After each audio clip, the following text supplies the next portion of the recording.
Recuerdo que cuando fui católico, una de las cosas que causaron en mí una turbulencia intelectual y espiritual fue la incertidumbre de la muerte. ¿Qué va a pasar cuando yo muera? Recuerdo que en pláticas con sacerdotes me daba cuenta que aún ellos veían aquel asunto del purgatorio, de la muerte y del estado que está más allá de la vida, como lejos de su propio alcance. No podían decir cuántas misas eran necesarias, cuántas indulgencias, cuántas penitencias, cuántos ruegos, cuántas procesiones, cuántas veneraciones eran precisas para liberar a un alma del purgatorio. Y viniendo el tiempo de la gracia, cuando leí en las escrituras aquella frase de Pablo de ¿quién nos separará del amor de Dios manifestado en Cristo Jesús?, cobró relevancia para mí el sacrificio de Jesús expresado en la cruz del Calvario. Jesús recriminó a los fariseos justamente esto, ¿no? Ustedes, les dijo, ponen grandes cargas sobre los hombres, ustedes han cerrado el cielo, ni entran ustedes ni dejan que los demás entren. El sábado incluso pasó de ser un descanso para el hombre a ser un yugo pesado para el propio hombre. Todo este sistema religioso corrupto que debería haber sido una buena sombra de lo que nos depararía se volvió un sistema totalmente vil, un sistema corrupto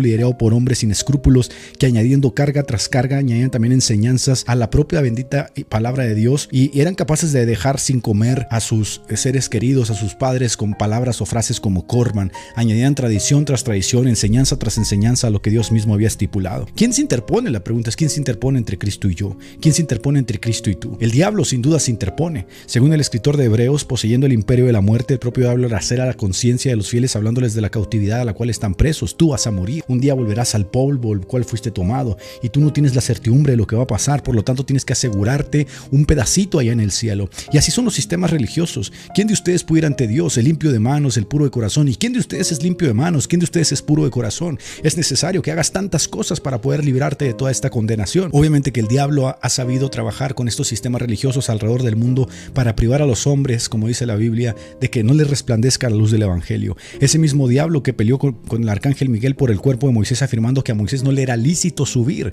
que no le pertenecía ese lugar a él. Pero venido el tiempo de la gracia, lleno del Espíritu Santo, el apóstol Pedro, el apóstol de nuestro Señor Jesucristo, con las llaves otorgadas por el Señor, abrió el cielo en aquel glorioso día de Pentecostés, donde Dios dispensó su Espíritu Santo según la promesa de Joel, llenando a toda carne, obviamente, y galopando como caballos con toda su fuerza por todo el mundo a través de la palabra y la predicación del evangelio. Cristo venció la muerte y venció con ello a quien tenía el imperio de la muerte. Así que a la lista de cosas que no pueden separarnos del amor de Dios, Pablo suma también la muerte y dice, por lo cual estoy seguro que ni la muerte, ni la vida, ni ángeles, ni principados, ni potestades, ni lo presente, ni lo porvenir, ni lo alto, ni lo profundo, ni ninguna otra cosa creada nos podrá separar del amor de Dios que es en Cristo Jesús, Señor nuestro. De manera que con el convencimiento que el Espíritu le da a mi propio espíritu de que soy hijo de Dios, también Pablo el apóstol, con seguridad que la fe le otorgaba, decía, pues yo sé que al dejar este cuerpo estaré cerca del Señor. Así que la muerte pasó de volverse un aguijón, como dice 1 Corintios, a volverse un deleite. Pues la muerte pasó a ser vista como una pequeña transición para estar delante de la gloria de la majestad de Dios. Por ello los cristianos primitivos no tuvieron más temor de coronar con su sangre el camino de la fe por el que transitaban, dejando testimonio de que estar ausente del cuerpo era estar cerca de la gloria de Cristo. Pero a los hombres quisquillosos, como en todo sistema religioso que ha existido y va a seguir existiendo, que les gusta, como advirtió Pablo, ir más allá de lo que está escrito, más allá de lo que se ha confesado en las divinas palabras y oráculos del Señor, esta gloriosa verdad de que Jesucristo había pagado la suma completa por el perdón de los pecados, a algunos hombres quisquillosos dentro de la religión les parecía excesivo, les parecía demasiado grande para ser aceptada simplemente por la fe, les parecía excesiva para ser creída simplemente por la fe. Y la ignorancia indómita a un pueblo que crecía sin instrucción y que había sido hecho cristiano no por el nuevo nacimiento sino por el edicto de un emperador, se cuestionaron pronto si esta creencia no era demasiado buena para ser verdadera, si no era demasiado grande para ser aceptada, y decidieron añadirle, como en todo tiempo y como en todo sistema religioso corrupto, al lado de esta consideración sus propias conclusiones. Así que al pasar de los siglos, la iglesia cristiana de Occidente sucumbió ante el engaño de Satanás, sucumbió ante el engaño del enemigo y los llevó nuevamente cautivos a la duda, al engaño, a la mentira, y poco a poco fue añadiendo al sacrificio perfecto de Cristo las ayudas papales, las misas por los difuntos, las indulgencias, las intercesiones de los santos, las mandas, profesiones, los rezos interminables, las repeticiones, y con todo eso, como sucedió cuando Cristo estaba en la tierra, no hubo más entrada al cielo, y el cielo se cerró tanto para la curia como para aquellos que querían entrar. Nadie entraba al cielo porque el monopolio de la vida eterna le competía solamente a aquellos que podían pagar las indulgencias, las misas por los difuntos y salir de ese estado que en el siglo XII se creó llamado el purgatorio. Y así que en el siglo XII se corona como verdad de fe, tanto en el concilio de Lyon como en el concilio de Florencia, como en el concilio de Trento, se va oficializando una doctrina que surge de la mente corrupta y perversa de personas que están totalmente alejadas de la palabra de Dios, la doctrina del purgatorio. De repente lo que no surgió por 12 siglos ni fue predicado por los santos apóstoles de Dios, se erguía entre Cristo y el hombre nuevamente. Y se erguía no solamente como un estado de suplicios, torturas para acceder a la visión beatífica, sino que estaba mediado por vírgenes, santos, reliquias, indulgencias, misas, plenarias y toda suerte de cosas. Tú no puedes ir al cielo, era la máxima del purgatorio. La máxima del purgatorio gritaba en la mente de las personas hasta el día de hoy: tú no puedes ir al cielo. Lo que el purgatorio dice básicamente, antes de introducirnos a todo el sistema doctrinal en torno a él, es: tú no puedes ir al cielo. Y no corresponde esto con lo que Jesús le dijo a aquellos fariseos: ustedes han cerrado el cielo. Y el purgatorio grita: si tú no puedes ir al cielo, el cielo es demasiado bueno para ti, vil escoria pecadora, está preparado el fuego del purgatorio, y si no te portas bien, está preparado el fuego del infierno, y de ese fuego no vas a salir sin antes pagar las misas que se ofrecen como sufragio, correspondientes para que puedas salir como ánima bendita hacia la visión beatífica. La iglesia, que presumía de haber sido fundada por Cristo, resultó convertirse en el tiempo en propia enemiga de Cristo y seguir su propio camino, estableciendo entre Cristo y el hombre una serie de requerimientos para poder acceder a la visión beatífica. Ya no se habla, por ejemplo, ni se hablaba de la ofrenda ofrecida una vez y para siempre por los elegidos, como estipulaba el escritor de Hebreos. Ya no se hacía énfasis en que Dios ha tomado nuestros pecados y los ha arrojado al fondo del mar. Ya nada se decía de que donde hay remisión de pecados ya no se puede hacer más ofrendas por el pecado. Ahora la retórica había cambiado, la dialéctica y el monopolio de la vida eterna era totalmente distinto. El catecismo había sustituido la escritura y el catecismo hablaba de los imperfectamente purificados. Se añadió, por ejemplo, a toda esta nueva visión la idea de ayudar a las almas del purgatorio a que puedan acceder al cielo, porque el sacrificio de Cristo, aunque actualizado y aunque según esto el sacrificio de Cristo se sea presente en el purgatorio, la realidad es que el sacrificio de Cristo no era suficiente para poder llevar un alma perfectamente purificada y posicionalmente santificada ante la presencia de Dios. Se requería un proceso de suplicio, de tormento similar al infierno, con la única diferencia que era temporal. Así que se añadió a toda esta nueva visión la idea de ayudar a estas almas del purgatorio que gimen, que se queman, que sufren para acceder a Cristo. Al Cristo que ya había pagado por ellos, al Cristo que había dicho tetelestai, la deuda ha sido cancelada. Pero con todo esto deseaba enviarlos a suplicios para purificarlos por tiempos ilimitados que ni el sacerdote, ni el cura, ni el papa, ni el arzobispo, ni el cardenal, ni nadie sabía cuánto tiempo iban a estar ahí. Así que al lado de la cruz se extendió como el Corban de los judíos una serie de enseñanzas sacadas del hábito papal, de la mente de estos hombres trastornados que añadieron a las doctrinas de Cristo sus propias tradiciones.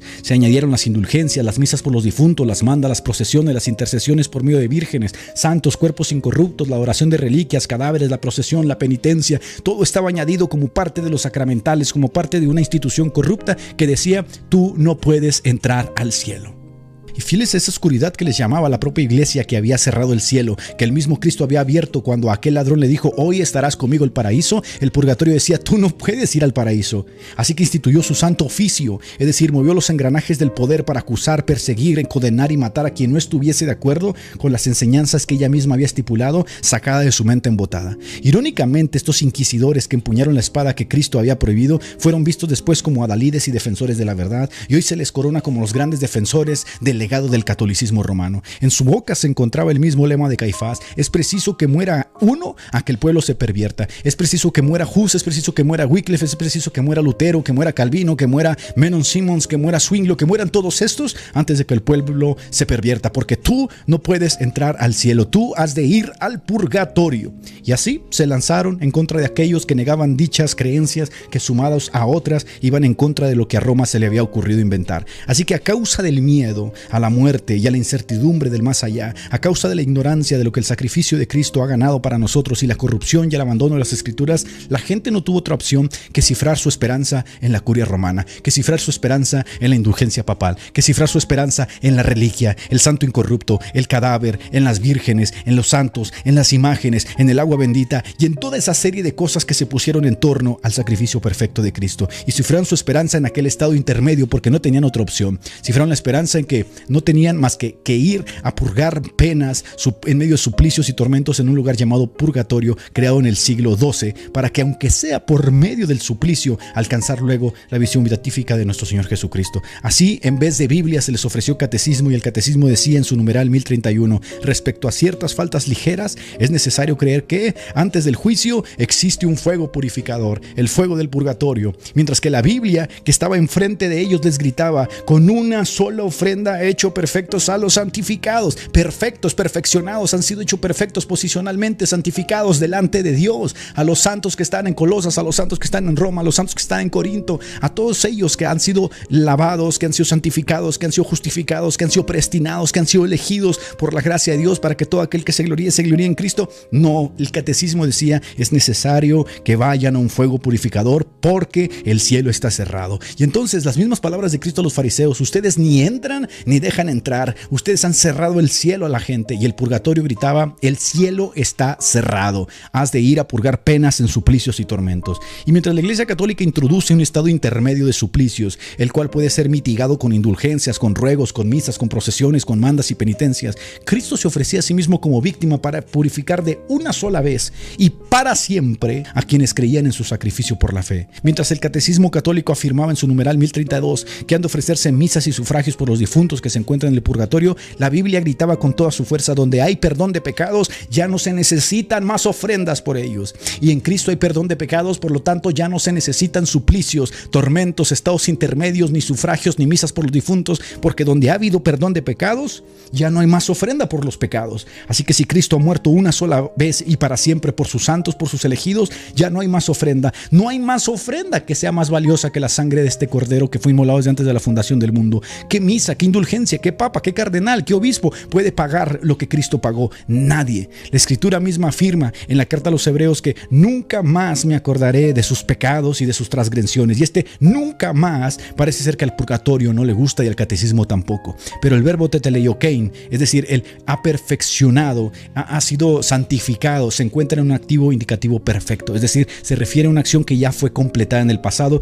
cuyos resultados continúan estando en pleno presente, están en efecto. Es decir, aunque los creyentes están creciendo en santidad, están perseverando en la santificación día a día en este plano temporal, delante de Dios son perfectos a su vista, no debido a sus buenas obras, no debido a sus misas, no debido a sus penitencias, no debido a sus mandas o procesiones, debido al sacrificio de Cristo que ha sido ofrecido por ellos una vez y para siempre. Por lo tanto, cuando uno abre la Biblia, uno se encuentra en sus páginas la referencia a dos caminos, el angosto y el ancho. Uno encuentra la referencia a dos puertas, la ancha y la angosta. Cientos de veces la Escritura menciona al cielo como la morada de exultación perpetua para los santos. De igual forma, uno encuentra cientos de referencias para un lugar de condenación para los injustos. Uno puede hacer una sólida doctrina del cielo y del infierno partiendo de cientos y cientos de versículos y enseñanzas de las Escrituras para hablar de este tema. Pero lo que brilla por su ausencia es el llamado purgatorio que la Iglesia se inventó en el siglo XII y que lo estableció como un dogma de fe. Y que si tú no crees en el purgatorio, tú ni siquiera puedes ser salvo. Tienes que creer que después de morir tienes que ir a purgar penas en un suplicio continuo, sin saber ni tener la certidumbre de qué va a pasar contigo ni cuánto tiempo pasarás ahí. Dependes de las misas, de los sufragios y de todo lo que se pueda hacer a tu favor. Recuerdo mucho que cuando yo estaba frente a aquel sacerdote, le pregunté: Padre, ¿qué va a pasar conmigo cuando yo muera? Y él me dijo: tú vas a morir en pecados veniales, dijo, y los pecadores no pueden entrar al reino de los cielos. Un pecador, pero habiendo sido yo pecador, Cristo me salvó. Pero aún así, tú tienes que estar consciente de que eres un pecador y por lo tanto tus pecados veniales no pueden ser purgados por ese sacrificio. Ese sacrificio purgó ciertos pecados, pero estos pecados que estás cometiendo ahora, que nosotros los conocemos como veniales, te van a alcanzar el día de la muerte, por lo tanto tienes que ir al purgatorio. Tremenda lógica maliciosa sacada de la pluma del infierno. Tremenda lógica engañosa sacada de la mente de Lucifer, cuando la Biblia dice que Él perdonó todos y cada uno de mis pecados, y cuando murió en la cruz expresó una de las más grandes declaraciones que resuenan de lado a lado del universo y que deberían de ser taladradas con diamante en nuestros corazones: Tetelestai. La deuda ha sido pagada. Así que, amigo católico, ¿quién se interpone entre tú y Cristo?